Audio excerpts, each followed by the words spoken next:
Hey guys, Dr. Ben here, FA Well Centers. Great to be on live with you guys again. We had some technical difficulties earlier this week. My personal page got hacked. We had some issues being able to go live. So, for those of you that have been on our main FA page and I haven't been live this week, sorry about that, but love being back on. We're also going live on our Denver and Nashville pages as and just excited to see you guys. Go ahead and pop down below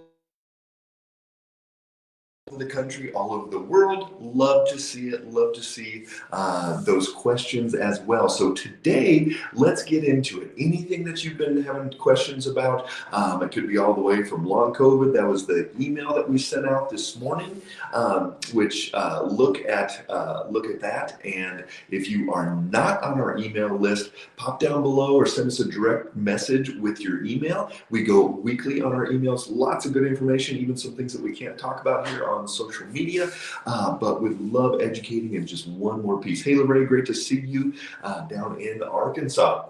So go ahead and bring those questions, and we will be answering any of those. But we've had some this week already that we can jump on with. Hey, Brianna, good to see you there as well. So let's get into it. We see Brianna in Texas. Awesome, thank you. So questions that we're getting all the time from patients, especially let's talk about the long COVID and long COVID.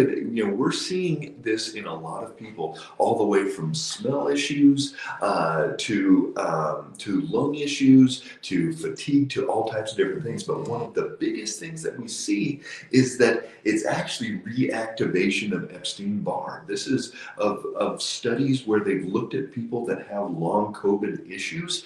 The vast majority are having this reactivated Epstein-Barr.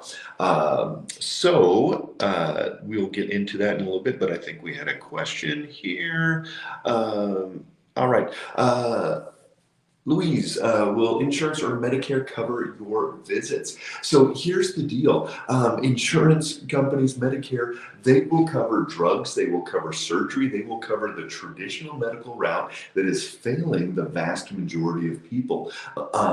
Fortunately and unfortunately, I'll tell you why it's fortunate, they don't cover functional medicine services. So unfortunately, people pay out of pocket, but fortunately, they don't cover those services, because if they did, then it would actually control the care that we can give. They would say how many visits we get to give. They would say what we're be able to run as far as blood work. Instead of that and running this $3,000 insurance blood panel, we get to run a $200 cash lab blood panel, the exact same panel, but we get to run what we get to run. If you go to your primary care provider and give them the blood work sheet that is everything that we look at, they are not able to run that. The insurance won't cover those things. So it's a positive, negative kind of thing. Sharon, great to see you.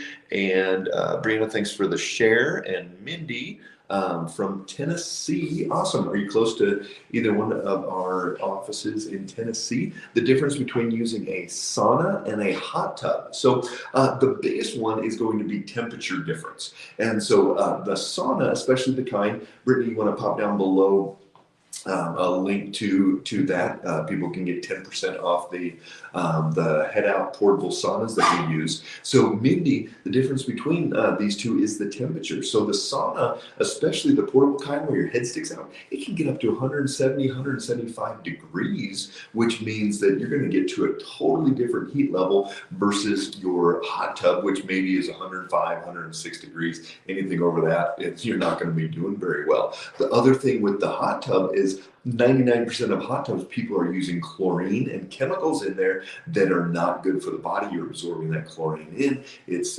damaging your skin, affecting your thyroid, affecting your liver, a lot of other things as well. So if you have a hot tub, look into a salt system, because that's going to be one of the best ways to keep that clean, but not damage your body with the chlorine. And the sauna is going to, the kind we like are infrared, so that actually heats it up from the inside. It has the red light therapy, which can actually give vitamin D as well. So lots of good things. Linda in Texas, good to see you. Heidi, how's Highlands Ranch location going? Heidi, awesome.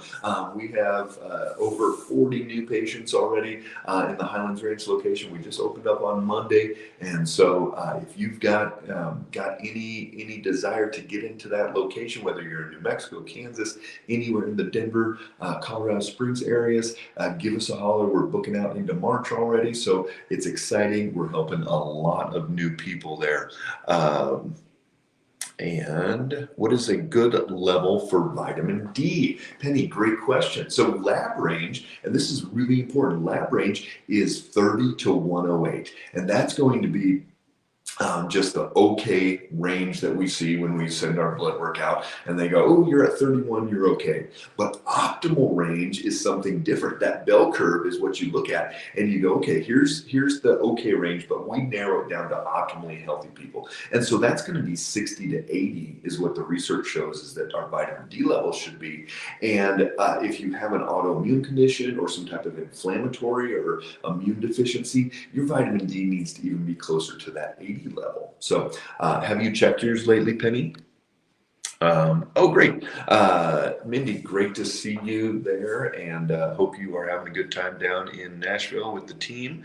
Pamela, any suggestions on a supplement besides melatonin to help with erratic sleep patterns? 2 hours, then wide awake, trying to stop taking PM meds and Benadryl for it. So here's the deal with sleep. Think about the two main things that happen with sleep. One, hard time getting to sleep. Two, hard time staying asleep. So yours is more of the hard time staying asleep. I'll go over the hard time getting to sleep first. Hard time getting to sleep is going to be an adrenal issue. It's going to be the cortisol levels. They're going up high. It could be that our rhythm is reversed, so it should be highest in the morning and lowest at night.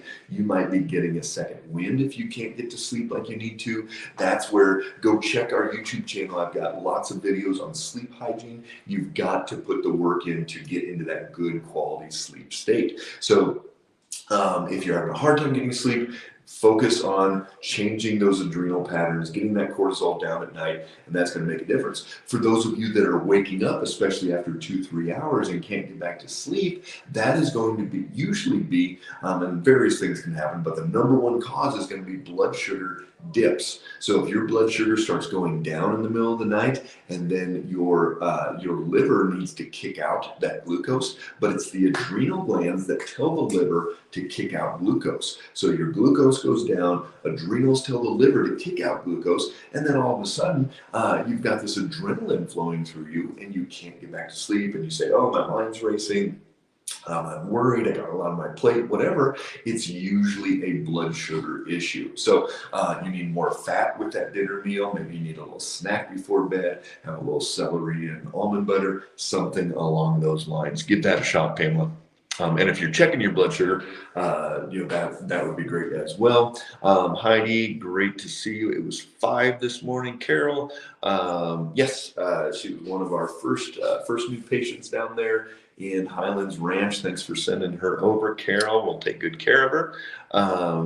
All right, Alyssa, kids are having recurrent sinus congestion and ear infections. The traditional peds recommends antibiotics every time. Ages 6 and 3. Mold test was negative. We have an air purifier. So, Alyssa, a lot of times with kiddos, if they are having recurrent congestion, ear infections, look to foods, look to the food sensitivities, food allergies.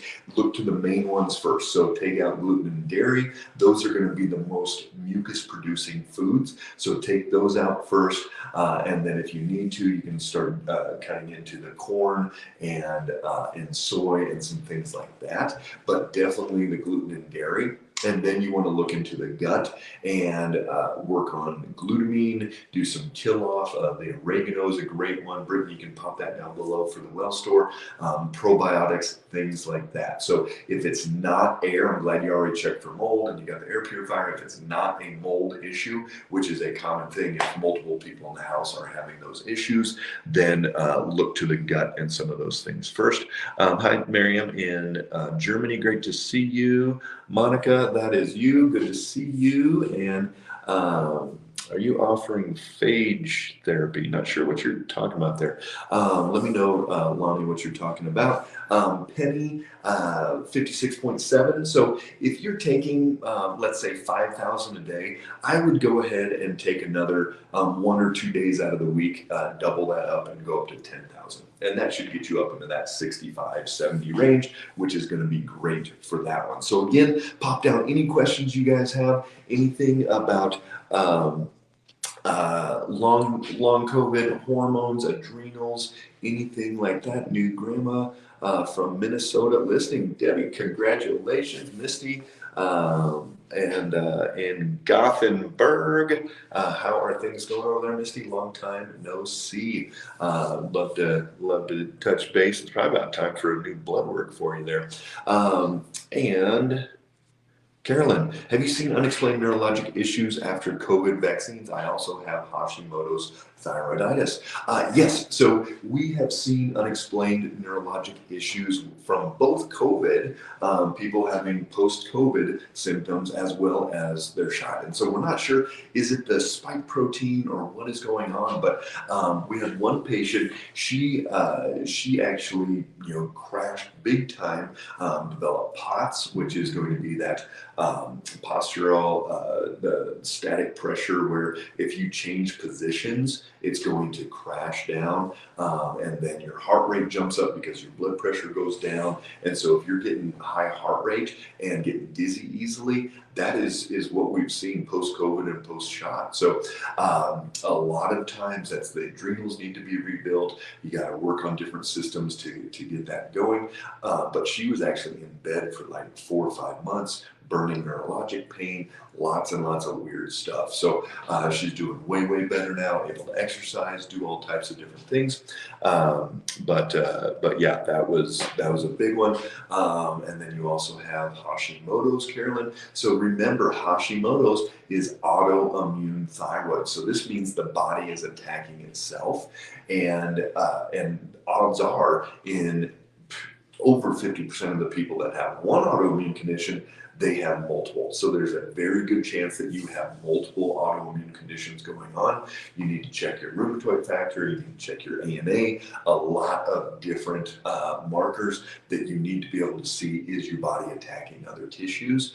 And hopefully this didn't stimulate some MS or something like that, because what we do know is that in the majority of people that have COVID, they have a reactivated Epstein-Barr, and there's direct correlation between Epstein-Barr and autoimmune conditions like MS. If you just do a quick Google search, Epstein-Barr, which autoimmune conditions are stimulated by Epstein-Barr, very, very common that we see that with MS and some different ones. So how do you calm down Hashimoto's? Well, you've got to look at all these. So Brittany can pop a post down below from our YouTube channel. Lots of videos on there for Hashimoto's.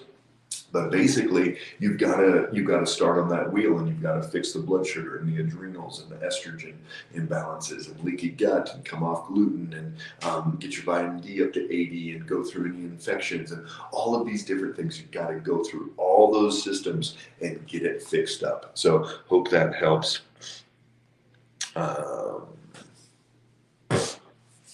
So Brenda, husband has PMR, suffering greatly, has hand swelling in the morning. Any suggestions? So do you know what it's coming from? That would be the first question, what triggered it?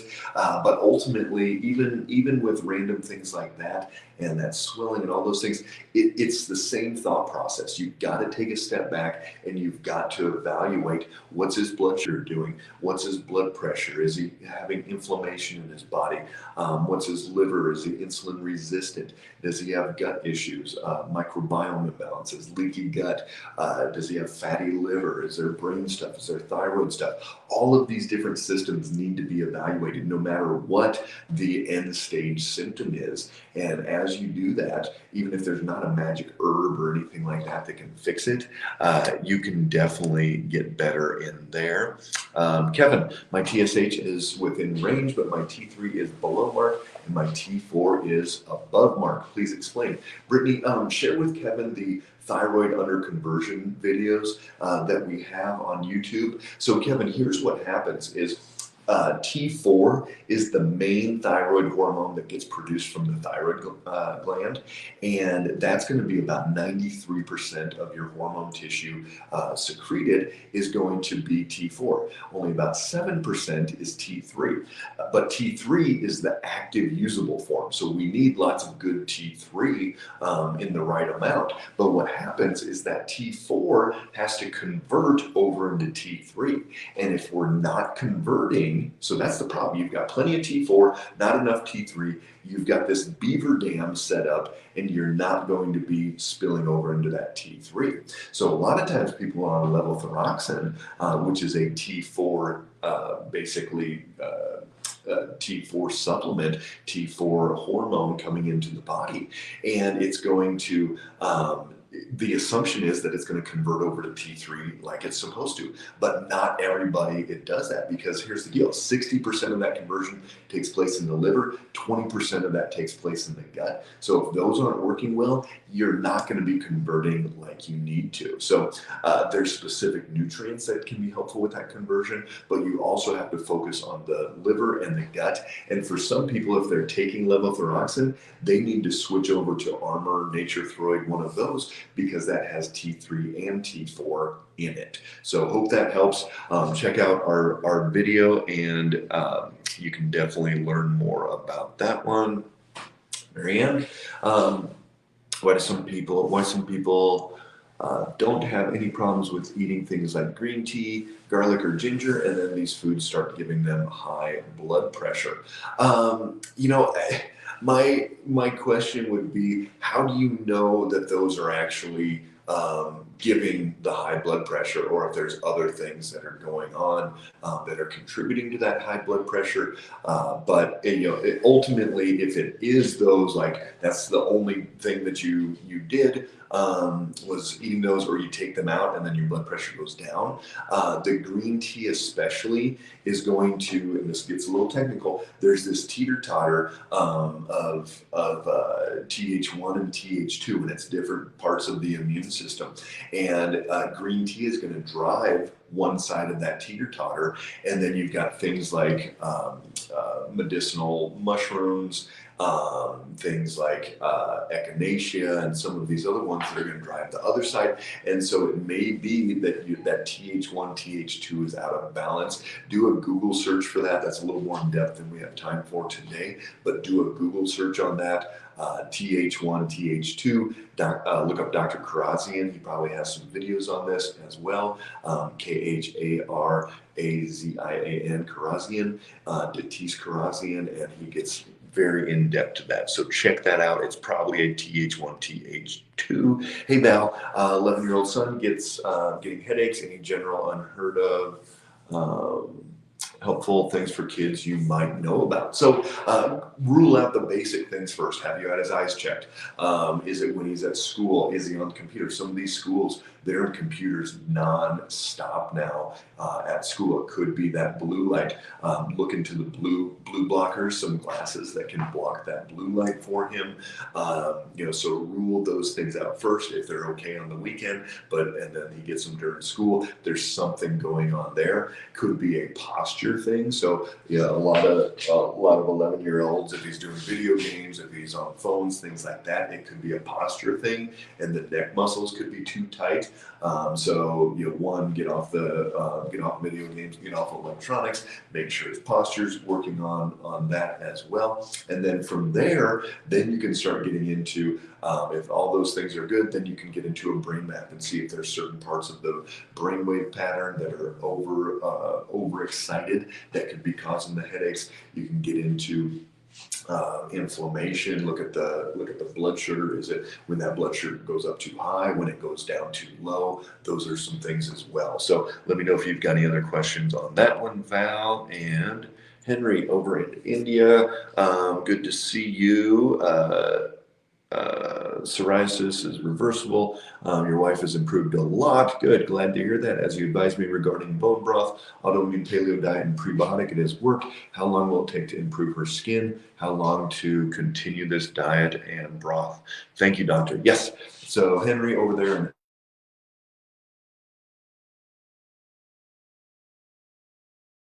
these things on life. So basically, this psoriasis is an autoimmune condition, and for some people, they'll need to be taking bone broth, collagen, repair for the gut for months, if not 3 to 6 months. The autoimmune paleo diet probably don't need to go in 3 to 6 months, but if that's kind of all you have at your disposal there, then you probably will need to do it 3 to 6 months, pretty darn strict on that autoimmune paleo diet. But remember, you're healing up that gut lining, and especially if you don't have access to a lot of different things, that is some great stuff. Just bone broth and the AIP diet are some good places to start. Are there any ways to reverse heal effects of COPD? Yeah, so we can get the inflammation down dramatically. We've got a patient down in Denver. He was having some major lung issues. They basically said, you know what, in the next 5 years, you're going to die. And we got him to where he's exercising, he's going to the gym every day, still using some oxygen, some different things, but way different. He's in his 70s. He's actually just bought a Corvette this past year because he's like, you know what, I just get a smile on my face every time I go out and do it, and I drive that car. And so COPD, just like anything we look at, we've got to get the inflammation down, get the rest of the body feeling as good as possible, and the lungs start working better. So absolutely, we see improvement in there. Since fermented foods is so good for you, why is it necessary to wait 20 minutes to eat something else after eating fruit, since it will ferment if you don't wait? It seems like that should be a good thing. So here's the deal. Great question, Cindy.